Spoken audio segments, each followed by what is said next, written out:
A morte e a vida estão no poder da língua. O que bem a utiliza, come do seu fruto. A morte e a vida estão no poder da língua. Vamos orar.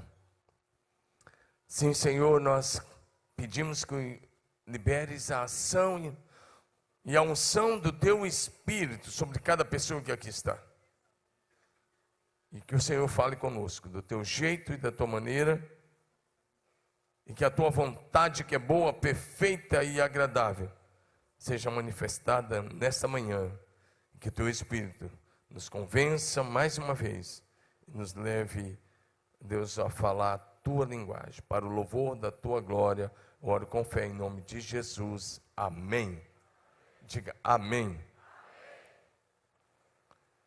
Hoje quero falar sobre um tema bastante, até conhecido, mas você vai ouvir uma palavra que, ao meu ver, se você permitir, vai tocar muito ao seu coração. O tema de hoje é: há poder em nossas palavras. Eu coloquei esse tema porque ele é bastante conhecido. Diga comigo, vamos lá? Pode olhar para frente e ler, por gentileza. Mais uma vez, há poder em nossas palavras. Tem um livrinho com um título parecido, há poder em suas palavras, mas o que eu vou falar hoje não tem nada a ver com o livro, absolutamente nada. Mas quero olhar para a Bíblia com você, pelos próximos minutos, e a gente olhar o que a Bíblia diz sobre essa questão do poder das nossas palavras. Quero começar dizendo a você que as nossas palavras podem atrair a ação de Deus e dos seus anjos em nosso favor, ou a gente pode, com nossas palavras, liberar e legalizar a atuação de demônios. E aí a escolha é nossa. Então, hoje nós vamos olhar algumas coisas do lado, primeiramente algumas coisas negativas, mas depois do lado muito, muito positivo. E você vai sair muito abençoado.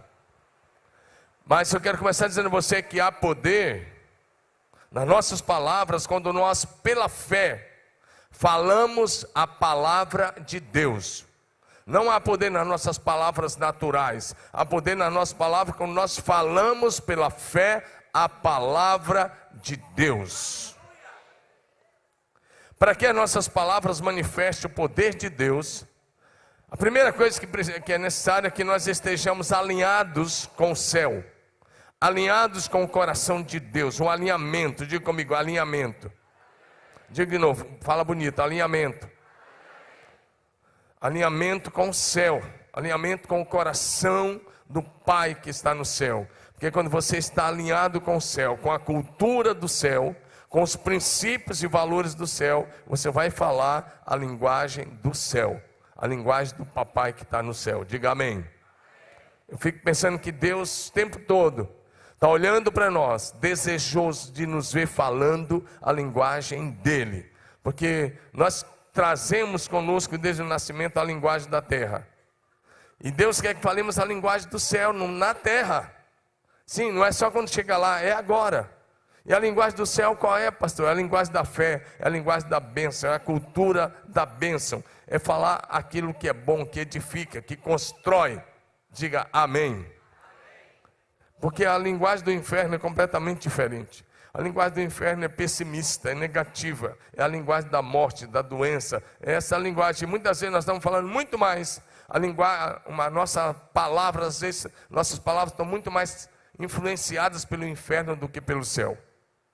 Pesado isso, né? Mas às vezes, como cristãos, vou repetir, muitos cristãos, na sua maneira de falar, refletem e demonstram muito mais a cultura do inferno do que a cultura do céu. Mas isso precisa mudar, porque as nossas palavras precisam manifestar a cultura do céu. Diga amém. E isso só acontece se você tiver o seu coração alinhado com o coração de Deus. Então Deus vai derramar o seu coração sobre você, e você vai derramar o coração de Deus em palavras diante das pessoas. Diga amém. Diga assim, alinhamento com o céu Você está adorando ou não está? Fala bonito. Diga, alinhamento com o céu. Produz. Diga, produz grandes milagres na terra. Amém. Só abrindo parênteses, está vendo? Está caindo uma chuva tão boa. Isso melhora a respiração, melhora tudo. Por que você não dá uma salva de palmas ao Papai do Céu pela linda chuva que Ele está mandando? Você tem que fazer isso. Estava todo mundo reclamando do calor, aí Ele manda uma chuva. E se você não tiver cuidado, você já reclama da chuva. Se você já reclamou da chuva, é linguagem do inferno. É linguagem do inferno. Porque a linguagem do céu, você olha para tudo e você vê a mão de Deus e você glorifica a Deus. Primeiro lugar, então. Primeira coisa que eu quero enumerar com você é que a maior parte das pessoas falam de forma errada. Leia isso comigo, vamos lá? Diga comigo, vamos lá?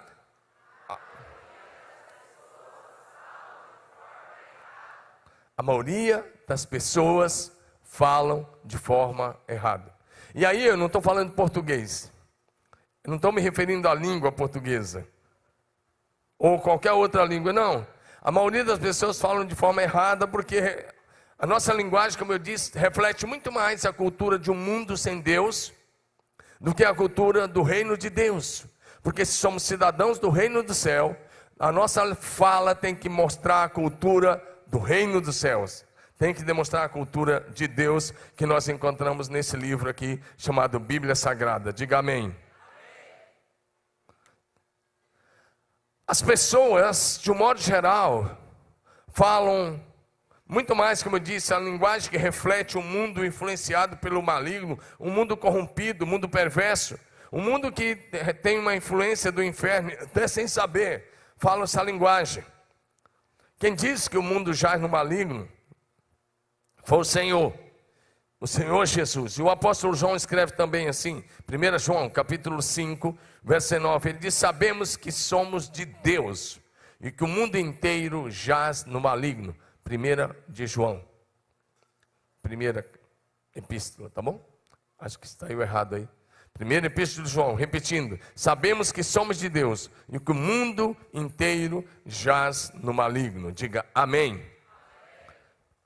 Então, pergunta para o teu vizinho de cadeira aí, para a gente começar aí para valer. Até aqui foi a introdução. Mas pergunta para o seu vizinho de cadeira assim, a sua linguagem reflete a linguagem do céu ou do inferno?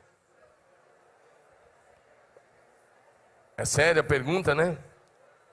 O que você fala? Vocês nem quiseram falar, né? Se fosse outra coisa, vocês iam esticar o papo, né? Olha para mim, não conversa não, olha para mim. O que você fala com a sua esposa? Olha para mim. O que você fala com a sua esposa? Reflete a cultura do céu ou do inferno? O que você fala com seus filhos? Reflete a cultura do céu ou do inferno? Na teoria pode dizer que é do céu, mas sim na prática.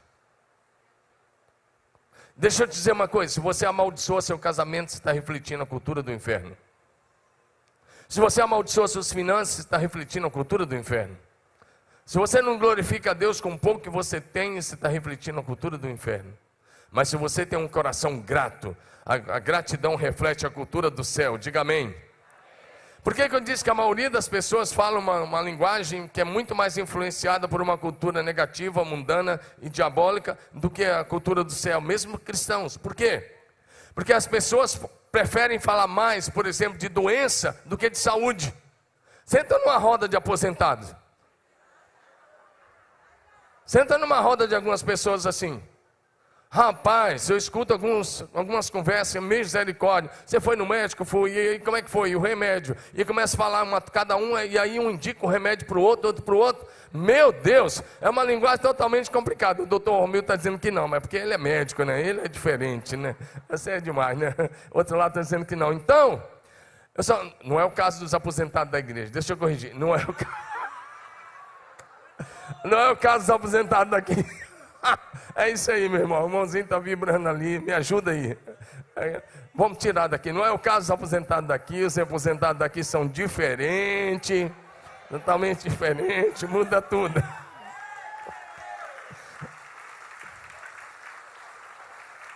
Mas, vou repetir uma coisa. Normalmente as pessoas gostam mais de falar de doença do que de saúde. Eu estava conversando essa semana, quinta-feira, eu estava conversando com um médico radiologista, muito bom aqui da igreja, que só faz isso há quase 30 anos. E ele falou uma coisa para mim, e eu resolvi escrever. Claro que eu não vou dizer o nome do médico, mas ele falou uma coisa para nós. Ele disse assim: pastor, de cada 30 pessoas que eu atendo, às vezes durante o dia, 25 me dão respostas negativas. Eu falei, o quê? Ele repetiu: de cada 30 pessoas que eu atendo durante o dia, 25 me dão respostas negativas. E ele, abre aspas, vou repetir, o médico diz, bom dia. Aqui está cheio de médico, o médico, eu estou falando do lado do médico. O médico, é claro que o médico é educado. Se você chega para uma consulta, o médico estende a mão e fala, bom dia. Sabe qual é a resposta? Bom dia nada, se o dia fosse bom eu não estaria aqui. Esse médico falou comigo, de cada 30 pessoas, 25 diz isso para ele, ou algo similar, ou algo semelhante. Bom dia, esse médico é muito educado. E a pessoa diz, bom dia nada. Se tivesse bom eu não estaria aqui diante de você. Essa é uma linguagem que reflete, que vai na nossa cabeça. Aí o médico estende o exame, abre o exame, e esse era o que eu coloquei, que foi fruto da conversa com esse médico. Ele abre o exame e diz, você está bem, seus exames estão ótimos, não tem nenhuma doença indicada aqui, não tem tumor, não tem nada. E a paciente responde assim, não doutor, esse exame deve estar errado, vamos repetir o exame. Eu sei que os médicos sabem do que eu estou falando, porque está cheio de pessoas que querem ver se o médico diz que elas têm alguma coisa. E quando o médico diz que não tem, elas dizem, então esse médico não é bom, vou procurar outro. Porque o médico disse que ela não tem nada. Doutor Romildo, procede? Olha lá o dedão dele, os dois. É exatamente assim, porque as pessoas querem que o médico diga que elas têm. Para ela chegar em casa e depois, está vendo? Eu tenho esse problema. Meu Deus, na igreja nós temos que falar diferente. Só mais um pouco ainda. Com naturalidade, as pessoas preferem falar mais de problemas do que apontar soluções. Porque é mais fácil enxergar os problemas.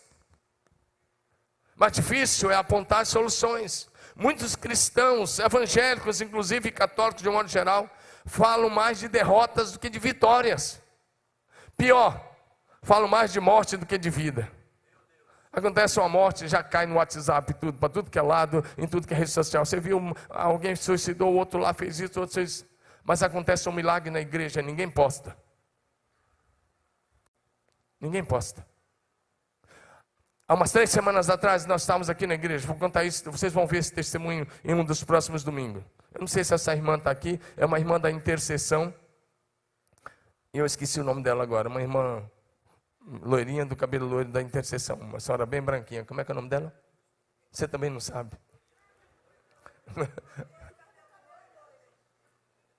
Ficou legal, não ficou? Branquinha do cabelo loiro. Era isso que eu queria dizer.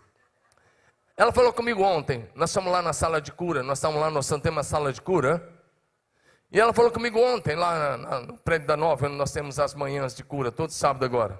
Ela disse, pastor, teve um Tadel aqui que eu preguei sobre restituição, e eu falei sobre coisas extraordinárias, que milagres iam acontecer naquela semana, e no final orei chamando a existência isso, ela estava aqui, ela disse, pastor, quando você orou, eu estava lá na frente, ela disse, na hora eu tomei posse do meu milagre. Eu falei, qual era o seu milagre? Ela falou, eu tenho um irmão que ele tem 30 anos fora de casa, nós temos 30 anos sem ver esse irmão, 30 anos. Ela falou, e nesses 30 anos, 17 anos sem nenhum contato telefônico. 17 anos, 30 anos sem ver e 17 anos sem nenhum contrato telefônico. Ela falou, naquela hora, eu coloquei diante de Deus o meu irmão, que eu precisava falar com ele, E era terça-feira à noite quando nós oramos aqui no Tadel. A igreja orou, foi uma noite maravilhosa aqui no Tadel. Tem umas 3 semanas isso. E ela sabe o que ela disse? Na quarta-feira, nós oramos aqui. Na quarta-feira ele ligou, e ligou umas 3, 4, 5 vezes para ela até que conseguiu falar. Ela aplaude a Jesus para valer. Ela disse assim: pastor, sabe o que é isso? 30 anos, 17 anos sem falar. E eu falei: onde é que ele está? Ela disse: ele está num garimpo lá no Pará, num lugar muito longe. Ela citou o nome, que eu nem estou lembrado do nome, mas lá no meio da floresta, num garimpo, não sei onde. Ele ligou para ela. Ela disse: ele vai vir aqui nesse final de ano. O nome dela é Edna, né? Ela, não sei, acho que ela não está aqui agora de manhã, mas é uma das mulheres da nossa intercessão. E eu fiquei muito feliz, porque Deus é assim, Ele age. Diga amém. A língua é o leme da sua vida. Diga para o seu vizinho: a sua língua é o leme da sua vida. Fala para o outro lado: a sua língua é o leme da sua vida. Isso é muito sério. Tiago, capítulo 3, versos 4 e 5. O Tiago vai escrever assim: observar igualmente os grandes navios, que sendo tão grandes e batidos por fortes ventos, ele diz, por um pequeníssimo leme, são dirigidos para onde queira o impulso do timoneiro ou do piloto. Olha aí, ele diz: assim também é a língua. Olha para mim, você vai chegar para onde você apontar a sua língua. Você vai atingir aquilo que você for capaz de declarar. A língua é o leme da sua vida. Veja lá para onde você está apontando. Porque o texto que lemos diz: a morte e a vida estão no poder da língua. Então, até aqui falei algumas coisas negativas, e eu não vou mais falar sobre isso, não, você vai ficar depressivo. Eu não quero isso para você. Então comece a falar a linguagem de Deus.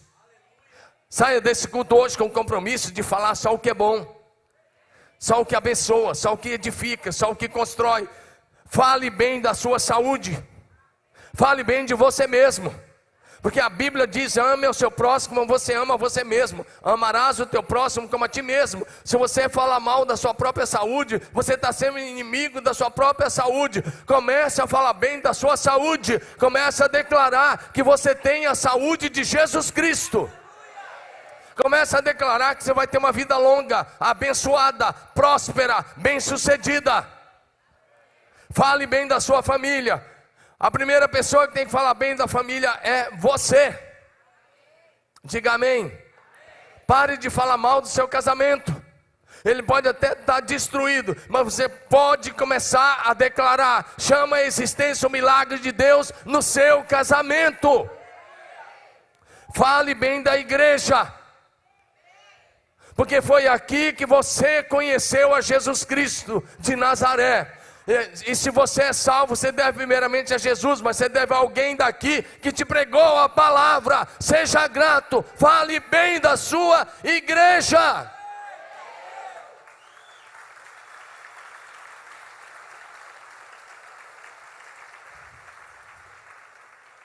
Fale bem da cidade. Comece a falar bem da nossa cidade de Marília. Sabe, às vezes a gente começa a falar mal da cidade. Essa foi a cidade que o Senhor nos plantou, e nessa cidade você vai prosperar, e nessa cidade você vai ser ainda mais abençoado. Nessa cidade é que você está plantado por Deus para viver dias, meses e anos de céus abertos. Fale bem da cidade. Fale bem do Brasil. Vou repetir: fale bem do Brasil. Mesmo que você quisesse, você não teria nascido em outra nação. Você nasceu aqui por causa de um propósito eterno de Deus. Agora não, mas depois você lê em casa Atos 17. Você vai ver que Deus diz lá em Atos 17: de um só o Senhor Deus fez toda a raça humana para habitar sobre toda a face da terra. E o texto diz, e a partir do verso 24 vai dizer, e lá no verso 26, havendo Deus previamente determinado os limites e o lugar da sua habitação. Eu viajo por aí, eu já fui em vários países, e sabe, eu chego em alguns países por aí, que os caras só têm deserto e areia. Eu já fui em tantos países que só tem deserto e areia, e um pouquinho de terra fértil. Você vai conversar com os caras, eles falam bem, eles enchem a boca, eles são nacionalistas, bairristas. Você fica assim, nossa, o cara vai ao país dele. Quem mais fala mal do Brasil são os brasileiros. Eu quero que você comece a abençoar essa nação linda e maravilhosa que Deus nos colocou. Tem corrupção? Tem. Tem problema? Tem crime? Tem, mas eu quero encorajar você. Fale bem dessa nação. Ela é uma nação abençoadíssima. Aqui tem um povo de Deus, lindo e maravilhoso. Diga aleluia. Fala bem. Nós temos o que a maioria absoluta das pessoas lá fora não tem. Amém ou não amém? Você que já saiu lá fora sabe do que eu estou falando. Nosso povo é hospitaleiro. Nossa culinária é a melhor do mundo. Você chegou da Coreia lá, compara para você ver. Então o que acontece? Fala bem, abençoa a nação. Amém? A língua é o leme da sua vida. Abençoa a sua casa. Abençoa a identidade dos seus filhos. Abençoa o destino dos seus filhos. Em vez de você falar que seu filho não vai dar nada, comece a declarar que ele vai ser profeta do Senhor. Comece a declarar que ele vai ser influenciador, vai ser cabeça e não vai ser cauda. Comece a declarar que ele vai estar por cima e nunca por baixo, que ele vai prosperar em tudo que ele colocar as mãos para fazer. Você tem que ser um abençoador. Quando Deus chamou Abraão, ele disse: seja você uma bênção. Ou na outra versão, sê tu uma bênção. Seja uma bênção. Agora, meu irmão, a boca fala do que o coração está cheio. Se você está falando porcaria, é que a sua boca está cheia de porcaria. Desculpa, se você está falando porcaria, é porque sua mente está cheia de porcaria. Seu cérebro está cheio de besteira. Mas se você falar, seu cérebro estiver cheio da palavra de Deus, vai abrir a boca e vai sair o quê?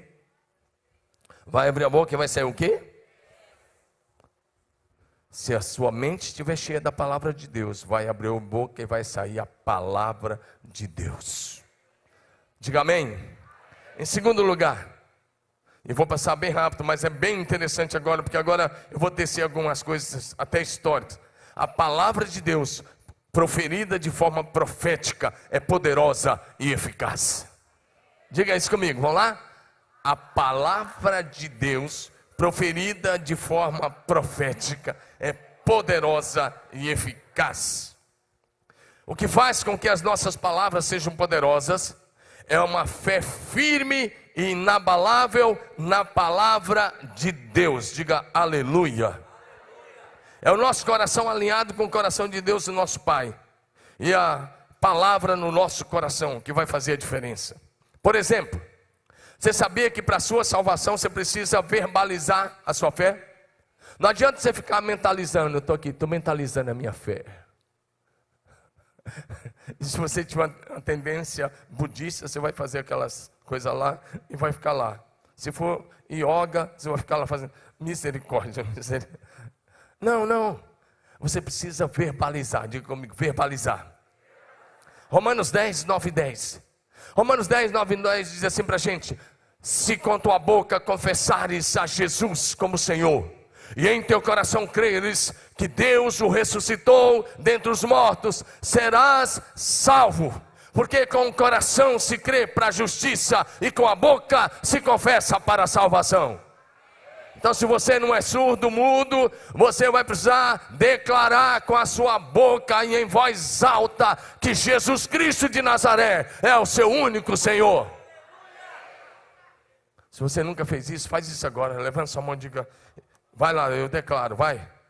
Vai? É, antes declaro. Se fosse para o seu time de futebol, você dava um grito. Então, grita aí, vai. Eu estou dando a chance para você. Declara o quê? Eu acabei de falar. Eu declaro que Jesus Cristo de Nazaré é meu único Senhor e eterno Salvador. Diga isso, eu declaro que Jesus Cristo de Nazaré é meu único Senhor e eterno Salvador. Diga aleluia.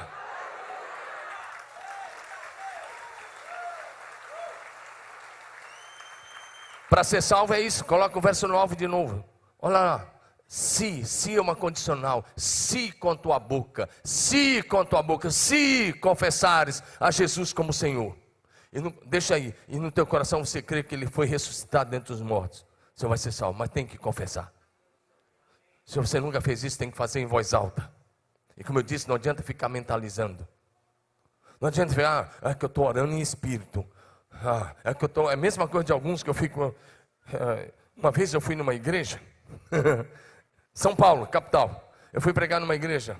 Agora imagina essa, Osias. Eu fui pregar numa igreja de São Paulo, capital, no centrão de São Paulo. Não posso mais dar dicas, não. Agora, o que acontece? Eu falei, e por que vocês não batem palma? Por que você não faz isso? Tem que fazer isso. Melhora o culto. Um culto mais alegre. Não, pastor, nós estamos aplaudindo, mas nós estamos aplaudindo com o coração. Aí eu fiquei pensando, eu fiquei imaginando o coração com duas mãozinhas assim. A gente aplaude o coração. Misericórdia. Misericórdia. É verdade. Não, é que eu estou adorando aqui só de coração, sabe? Um dia eu falei para uma pessoa, eu falei assim, por que você não chora? Eu vejo todo mundo chorando, a gente se quebranta, às vezes quebrando no louvor, na oração, na adoração. Por que eu nunca te vi chorando? Os pastores sabem disso. Ele falou, não, pastor, é que...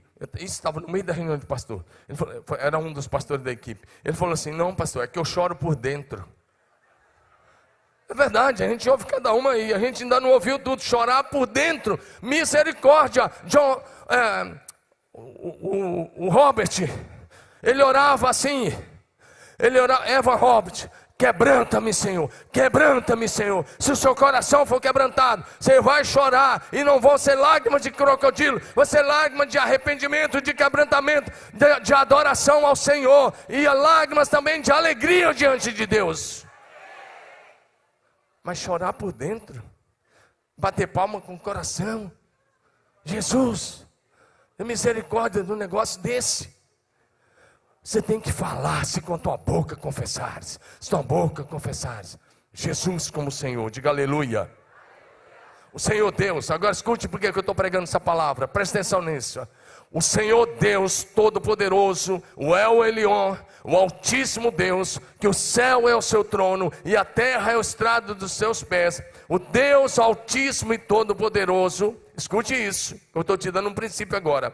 O Deus Altíssimo e Todo-Poderoso escolheu agir na terra mediante a palavra dos seus servos fiéis, mediante a palavra dos seus profetas, mediante a palavra dos seus mensageiros. Vou repetir, o princípio é, o Deus eterno, isso aqui é a chave da mensagem de hoje, o Deus eterno, soberano, Senhor, Criador de todas as coisas, decidiu agir na terra mediante a palavra que nós falamos. Você vai entender isso. Presta muita atenção, porque aqui agora entra para valer o que eu quero pregar hoje de manhã. O princípio é, Deus fala com os seus servos, e estes anunciam que Deus irá fazer, e em seguida trazem à realidade o que Deus falou. Deixa eu ilustrar isso com Moisés. Moisés, homem de Deus, você sabe da história. E quando Deus mandou Moisés tirar os filhos de Israel do Egito, Deus vinha até Moisés, e você vai encontrar no capítulo 7, capítulo 8, capítulo 9 e no capítulo 10, você vai encontrar 10 vezes ou mais vezes, mais de 10 vezes, você vai encontrar a frase, e disse o Senhor a Moisés, e disse o Senhor a Moisés. O princípio é, Deus falava com Moisés, Moisés, eu vou fazer isso. Moisés ia até Faraó e aos seus oficiais, e Moisés comunicava, Deus vai mandar essa praga, se você não deixar o povo sair. Deus vai mandar isso, Deus vai fazer isso.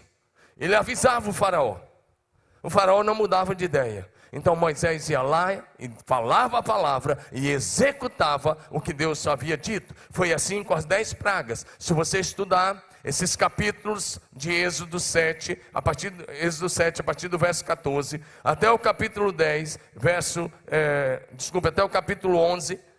até o capítulo 11, verso de 1 a 6, você vai ver as 10 pragas. E em cada uma delas, Deus falava com Moisés. Deus não fazia direto. Deus falava com Moisés, Moisés falava com Faraó e seus ministros. Depois, Moisés executava o que Deus havia dito. O princípio é o mesmo hoje. O que Deus vai fazer na terra, Ele comunica aos seus servos. Diga amém. E nós devemos comunicar ao povo. E depois Deus faz. Diga aleluia. O que foi aí? Você chegou da Coreia, está meio. É o fuso. Diga amém. Vamos ver essa agora na prática também. Então, se você estudar 10 pragas, e o tempo não me permite falar das pragas, mas você vai ver esse princípio. Deus falava com Moisés, Moisés falava com Faraó e os ministros, e depois Moisés executava. Do tipo assim, levanta a mão para o céu. E aí Moisés falava a palavra. E Deus só fazia quando Moisés liberava. Estude cada uma das 10 pragas. O princípio é esse. Deus falava com Moisés. Moisés falava com Faraó e seus ministros. E depois, no dia que Deus falava, é hoje. Por exemplo, estende a mão para o céu. E vai vir trevas, 3 dias de trevas sobre o Egito, como nunca houve. E então vinham as trevas. Vai vir vinha rã. Vai vir piolho, vinha piolho. Quem liberava a praga era Moisés. Quem comunicava era Deus. Quem falava com o Faraó era Moisés e Arão. E quem liberava a praga era Moisés. E quem mandava a praga embora era Moisés. Por exemplo, a praga das rãs. O Faraó chama ele e fala, ora. E Moisés fala, que dia que você quer que eu ore? Ele diz, amanhã. O cara ainda ia dormir mais uma noite com as rãs. Amanhã. E Moisés ora e as rãs morrem. Os gafanhotos, Moisés orava. Moisés recebeu de Deus, falou com o Faraó, liberou os gafanhotos, eles vieram. O Faraó pede e Moisés ora e o vento leva os gafanhotos para o Mar Vermelho. Está entendendo como é que era o princípio? É assim que Deus age na terra. Foi escolha dele. Ele é soberano. Não se trata em nenhum momento do homem mandar em Deus. Não se trata em nenhum momento do homem decretar e dizer, eu decreto. Deus não é seu funcionário e Deus não é seu empregado. Ele é Senhor. Amém?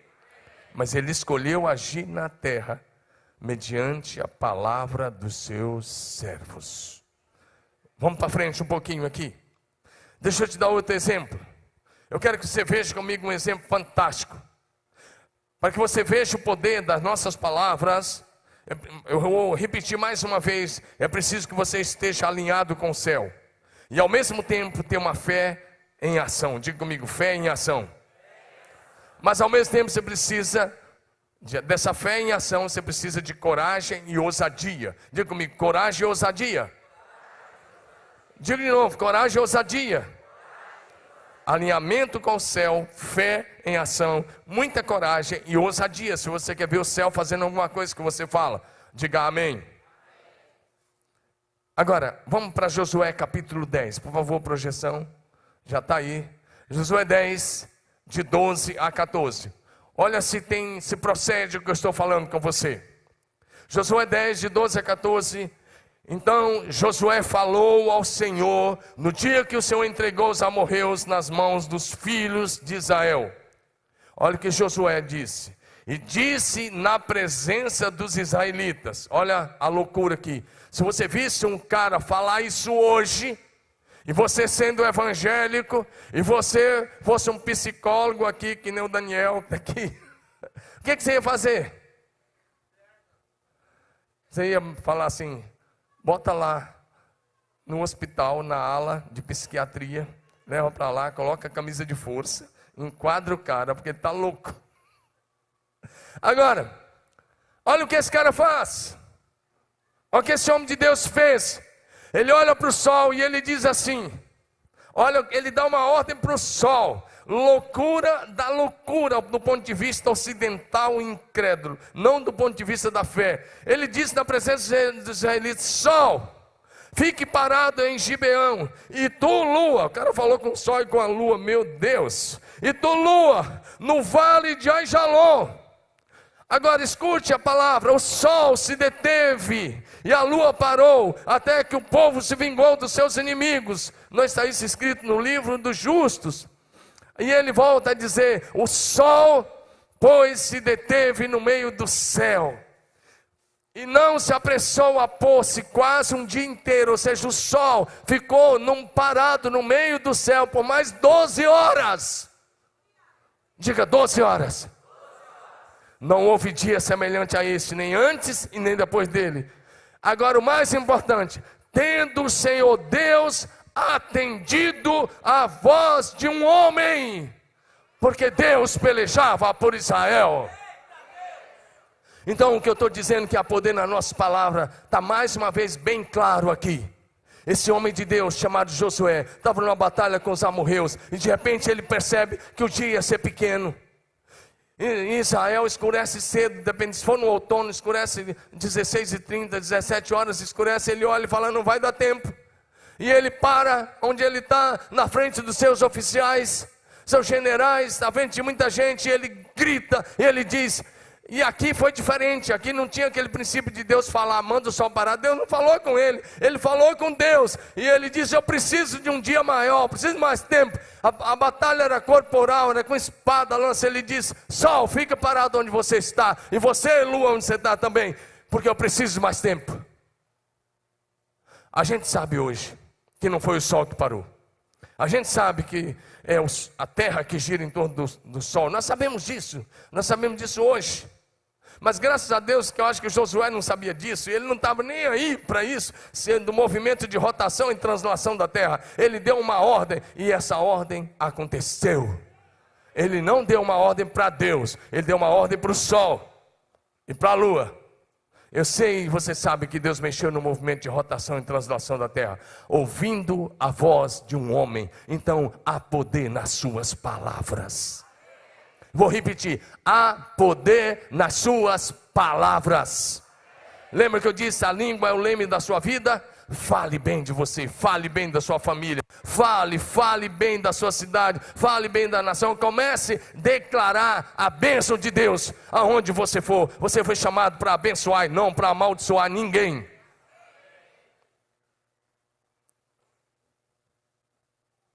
Diga: eu fui chamado para abençoar. Diga amém.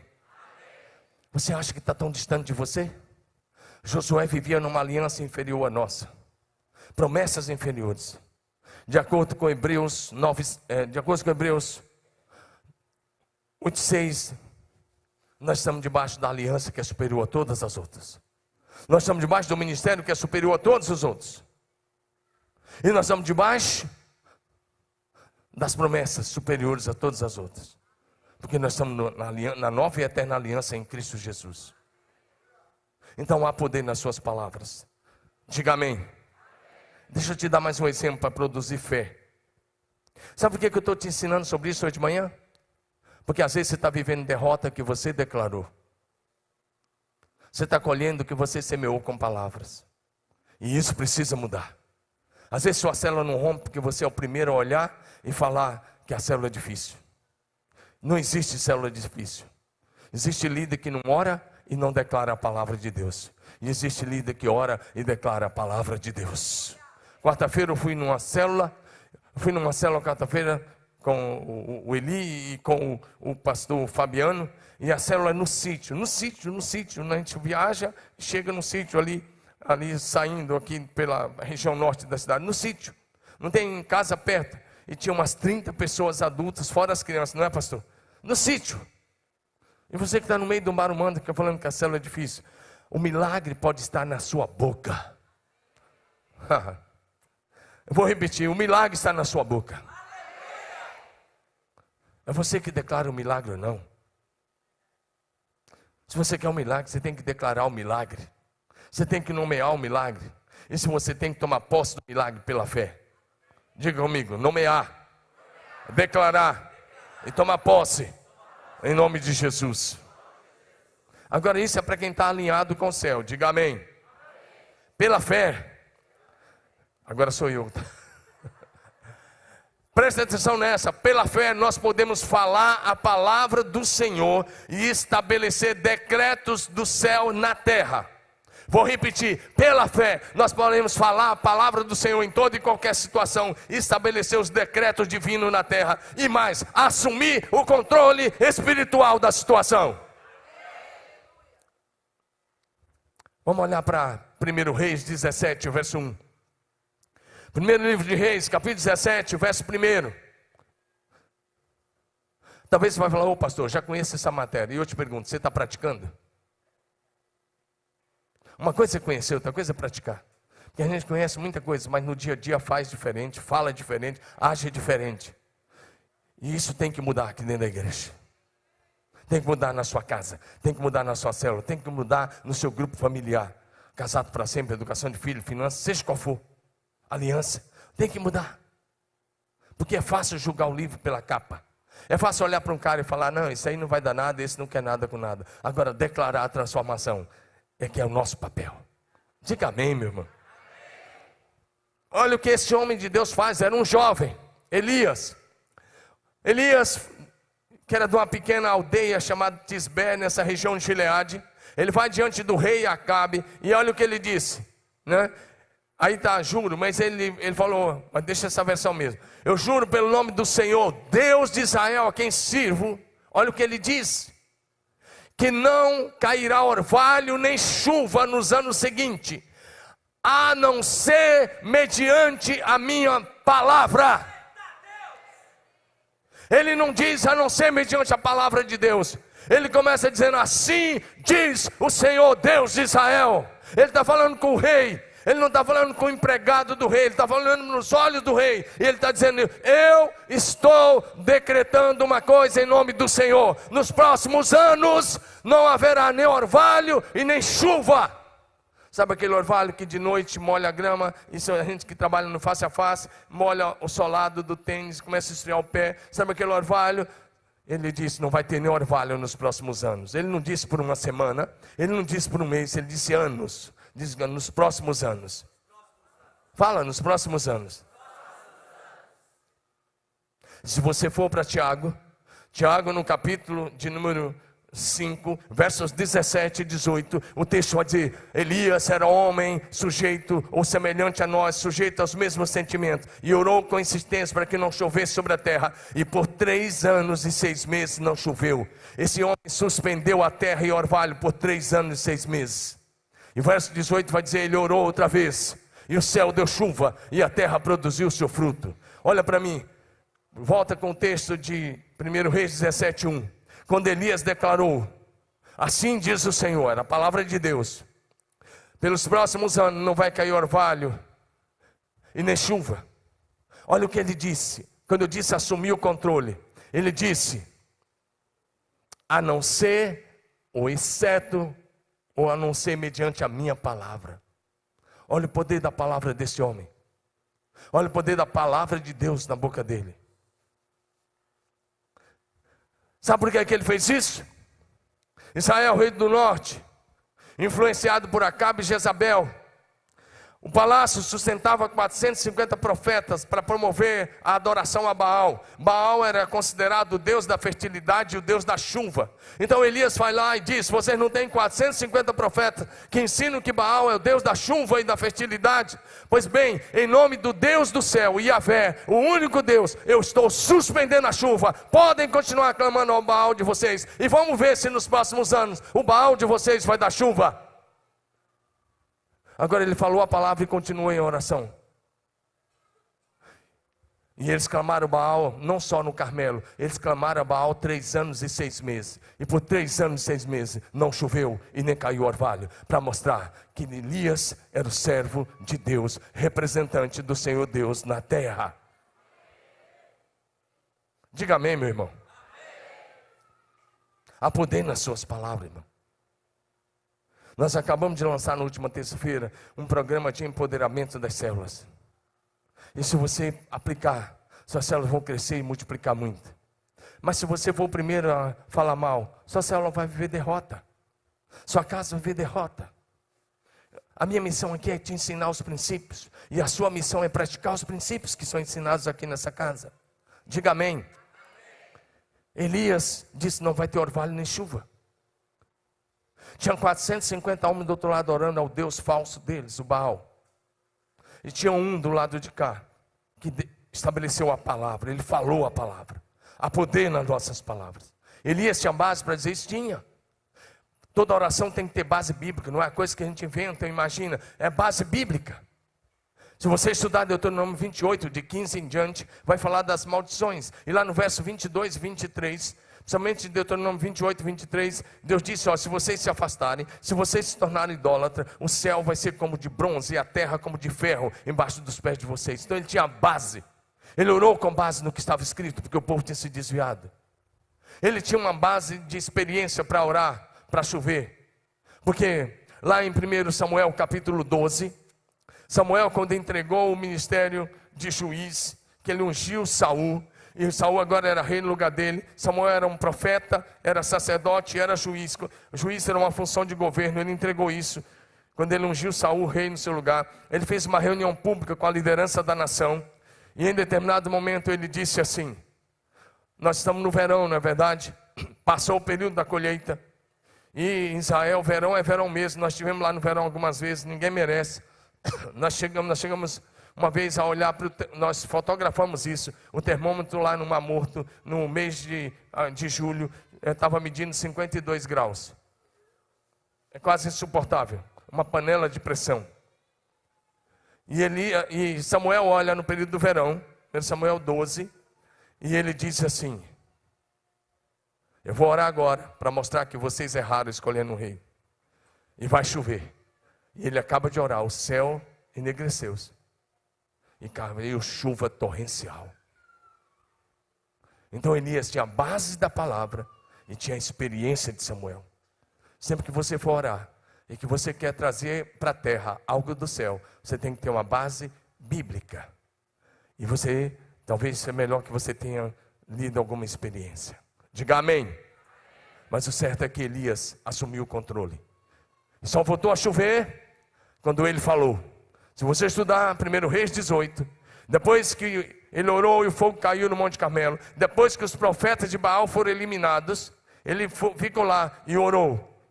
Então, naquela mesma tarde, houve chuva torrencial. Ele suspendeu a chuva e ele liberou a chuva. Diga comigo: há poder nas minhas palavras. Fala forte, eu estou te pregando um princípio fantástico. Diga: há poder nas minhas palavras. Diga de novo: há poder nas minhas palavras. Isso vale para qualquer área da sua existência. Isso vale para a sua casa, vale para os seus filhos, vale para o seu negócio, vale para o seu trabalho, vale para a sua profissão, vale para os seus estudos, vale para a sua fé e para o seu ministério. Eu estou te pregando algo que é poderoso e fantástico para a tua vida toda. Diga de novo: o milagre está na minha boca. Para encerrar, eu quero citar uma última, algo ainda mais poderoso. Na autoridade, no poder e autoridade do nome do Senhor Jesus, e pelo Espírito Santo, a igreja, o povo de Deus, pela fé, pode falar palavras de bênção que transformam morte em vida e a maldição em bênção. Diga amém. Mudança de realidades. Agora, isso é para quem crê, isso é para quem recebe. Eu não quero que você venha aqui apenas assistir um culto, mas que você saia daqui para viver essa palavra. Deixa ela entrar na tua mente, deixa ela cair na tua consciência, deixa ela possuir os teus pensamentos, deixa ela possuir o teu sentimento. Em nome de Jesus, não seja guiado por sentimentos enganosos, não seja guiado pelas mentiras, não seja guiado pela cultura do inferno, não seja guiado pela cultura desse mundo tenebroso. Seja guiado por essa palavra, ela é rema sobre a sua vida. Ezequiel 37, de 1 a 10. Eu preciso ler e explicar isso em 5 minutos, e aí nós vamos orar juntos aqui hoje. Ezequiel 37. Olha o que Deus faz com esse profeta. Esse profeta estava lá na Babilônia. Ele foi um profeta no período do cativeiro. E ele está lá. Olha como é que começa. Veio a minha palavra do Senhor. E olha a experiência que Deus vai dar a esse profeta. Ele me levou pelo Espírito, o Espírito Santo, com letra maiúscula. Ele me levou pelo Espírito do Senhor. E me deixou no meio de um vale que estava cheio de ossos. E me fez andar ao redor daqueles ossos. E eram muito numerosos na superfície do vale. E estavam sequíssimos. Olha isso, estavam sequíssimos. Então me perguntou: filho do homem, acaso poderão reviver esses ossos? E o profeta responde, tentando jogar a responsabilidade para Deus. Ele não queria assumir a responsabilidade. Ele olha para um vale cheio de ossos secos. Isso não era difícil. Como eu disse, as guerras eram corporais, era enfrentamento corporal, espada, lança e outros instrumentos ali que tinha que tocar um no outro. Então uma guerra que ia 200 mil de um lado, 300 mil do outro. Era muito fácil essa cena de um vale cheio de ossos secos. E aqui estava sequíssimo. E Deus pergunta: filho do homem, por acaso esses ossos podem reviver? Talvez seja a pergunta que você está vivendo. Por acaso esse casamento pode reviver? Por acaso essa realidade pode mudar? Essa enfermidade será o fim mesmo? Ou tem cura? Esse sofrimento vai ser assim mesmo ou tem cura? Talvez seja a sua interrogação. E ele tenta sair. Ele tenta sair pela tangente. Quando Deus pergunta: por acaso esses ossos poderão reviver? Filho do homem, esses ossos podem reviver? E ele diz: eu respondi: Senhor Deus, tu sabes. Mas aí Deus fala: eu sei, mas Deus queria outra coisa. Então Deus deu uma ordem. Preste atenção nessa ordem que Deus deu. Tem algo interessante aí. Disse o Senhor: profetiza a esses ossos e dize-lhes: ossos secos, e ouvi a palavra do Senhor. Assim diz o Senhor Deus a esses ossos: eis que farei entrar o Espírito em vós e vivereis. Porei tendões sobre vós, farei crescer a carne sobre vós, e sobre vós estenderei pele, e porei em vós o meu Espírito e vivereis. E sabereis que eu sou o Senhor. Presta bem atenção na ordem que ele recebeu. Presta bem atenção, a ordem era para profetizar, que aí tem algo interessante que a gente passa por cima. A ordem era profetizar a restauração completa, inclusive profetizar ao Espírito. Presta bem atenção, que nessa primeira parte ele não cumpriu o que está aí dizendo: farei entrar no Espírito. Ele não profetizou. Por causa disso, continua. Então profetizei segundo me for ordenada. Olha o que acontece. Enquanto eu profetizava, houve um ruído, um barulho de ossos que batia contra o osso. Imagina o osso da canela batendo lá com o outro, se juntando, e o outro batendo com o osso do joelho, e o osso lá do fêmur, e o osso da coluna, e das costelas, e do crânio, e começa a ver um reboliço, porque estavam sequíssimos, e o osso começa a se movimentar. Imagina aí o movimento dos ossos. Os ossos batiam contra os ossos, outros ossos se ajuntavam, cada osso ao seu osso. E eis que veio os tendões sobre eles, e os músculos, cresceu a carne, estendeu-se a pele. Mas presta atenção: mas não havia neles o Espírito. Por que não havia? Porque ele não tinha profetizado, que a primeira ordem era para profetizar sobre o Espírito de vida. Aí Deus vem e fala de novo com o profeta. Então Deus me disse: filho do homem, profetiza ao Espírito. E diz de novo: ó filho do homem, profetiza. E diz-lhe: assim diz o Senhor Deus: vem dos 4 ventos, ó Espírito, e assopra sobre esses mortos para que vivam. Então profetizei como ele me ordenara, e o Espírito entrou neles, e reviveram, e viveram, e puseram em pé um exército numerosíssimo. Você está entendendo a palavra, irmão? Ou você está mais preocupado com o almoço do que com receber uma palavra poderosa dessa no seu coração? A realidade aqui, o pessoal do louvor pode subir. A realidade aqui não era uma doença, Não era um defunto que está lá no caixão. Eram ossos sequíssimos. E Deus veio e disse: filho do homem, esses ossos podem reviver. Essa realidade pode mudar. E ele tentou devolver para Deus. O Senhor sabe. Deus disse: eu sei. Presta atenção no princípio que eu estou te ensinando hoje. Senhor Deus, tu sabe. É como se Deus dissesse: eu sei, mas quem vai falar a palavra é você. Você não está entendendo? O milagre é você que precisa. O milagre é Deus quem faz, mas quem chama o milagre à existência é você. Vou repetir: quem chama o milagre à existência é você. É Deus quem faz, mas é você quem declara o milagre.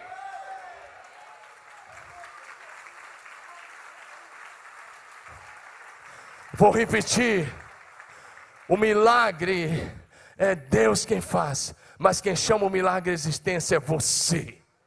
Com a sua boca, falando alto, declarando o nome do seu milagre, nomeando o seu milagre, declarando. Deus está dizendo: Ezequiel, eu vou fazer sim, mas eu vou fazer quando você falar, eu vou fazer quando você declarar. Imagina aqui que parecia, mais uma vez, a usar as palavras, parecia loucura, loucura da loucura. Imagina você chegar ali no cemitério e começar a pregar para os defuntão: atenção, defuntos aí na sepultura, escutem a palavra do Senhor.